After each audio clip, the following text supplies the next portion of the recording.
తిరుమల తిరుపతి దేవస్థానం ప్రతిష్టను దిగజార్చే విధంగా వైసీపీ నాయకులు పనిచేస్తున్నారని మండిపడ్డారు TTD board member Bhanuprakash Reddy. ఆలయ పవిత్రతను భంగం కలిగించే విధంగా భూమన కరుణాకర్ రెడ్డి అసత్య అబద్ధపు ప్రచారం చేస్తున్నారని ఆరోపించారు. తిరుమలలో మద్యం బాటిళ్లు పెట్టిన వారి వెనుక ఎవరున్నా శిక్ష తప్పదని హెచ్చరించారు. టార్గెట్ తిరుమలతో వైసీపీ నాయకులు పనిచేస్తున్నారు.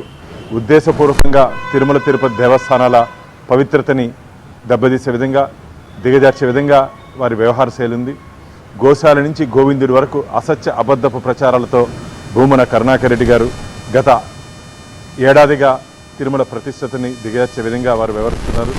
అంతేకాకుండా నిన్నగాక మొన్న తిరుమల పుణ్యక్షేత్రంలో తిరుమల మీద మద్యం బాటల్ని వారిలే వైసీపీ నాయకులే కొందరు అక్కడ పెట్టి తిరుమల పవిత్రత దిగజారుతుందని చెప్పి వారి సాక్షి ఛానల్లో భక్తుల మనోభావాలు దెబ్బతీసే విధంగా వారు ప్రసారం చేయడం జరిగింది.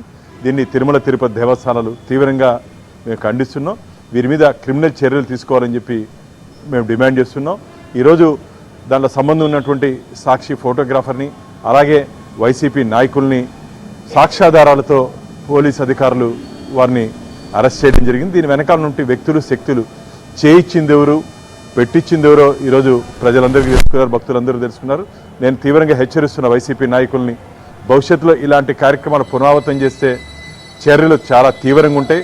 ఇప్పటికే ప్రజలు మిమ్మల్ని అసహించుకుంటున్నారు. రాజకీయంగా ఎదురుంటే రాజకీయంగా ఎదుర్కొంటాం. మీరు భగవంతుని అడ్డం పెట్టుకునేసి ఇలా దిగజారుడు రాజకీయాలు చేయడం మంచిది కాదు. అదృష్ట శక్తులు కొన్ని ఉన్నాయి, ఎవరు చేశారో.